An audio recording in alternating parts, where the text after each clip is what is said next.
এটা গোপাল ঠাকুরের পায়ের আশীর্বাদী ফুল। এটা আমি শরীরের সুস্থতার জন্য খুব প্রার্থনা করে নিয়ে এসেছি। এটা ওকে একটু দিয়ে দেবেন।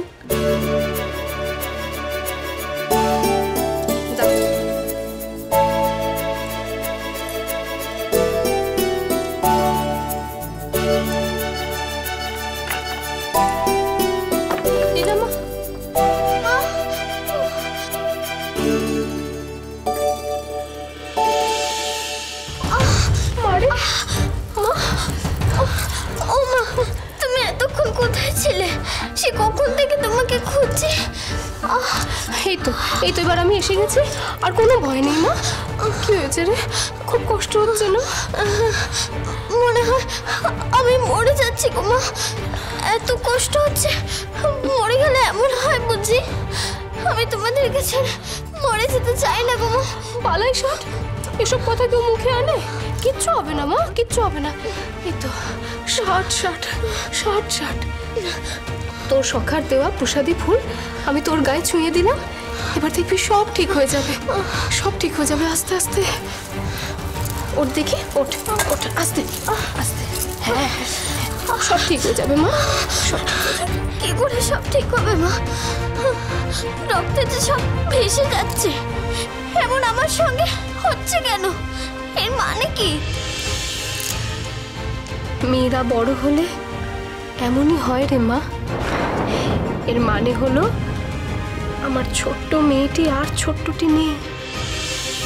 তুই বালিকা থেকে একজন সম্পূর্ণ নারী হয়ে উঠেছিস। দেবী কামাখ্যা মা তোকে আশীর্বাদ করেছেন রে। মানে দেবী মায়ের আশীর্বাদ বুঝি এমন হয়? কেন এমন হয় মা? প্রকৃতির যে এমনই নিয়ম রে মা। ফুল গাছে দেখিসনি, ফুলের থেকে পরাগরেণু ছড়িয়ে পড়ে, সেখান থেকে নতুন চারা গাছের জন্ম হয়। এও তো এমনই। মেয়ে শরীরকে এই জন্যই তো প্রকৃতি বলে। তাই বলে এত ব্যথা হবে মা? কেঁদো না সই, তুমি দরজাটা একবার খোলো।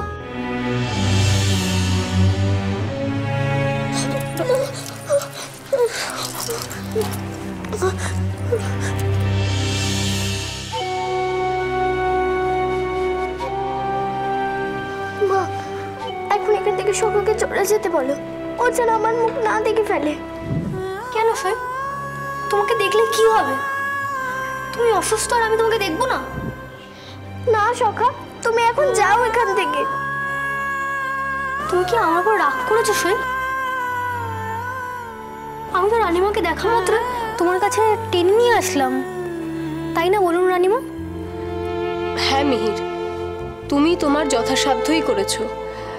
এখন তুমি এখান থেকে বাইরে যাও। সই এখন কেমন আছে?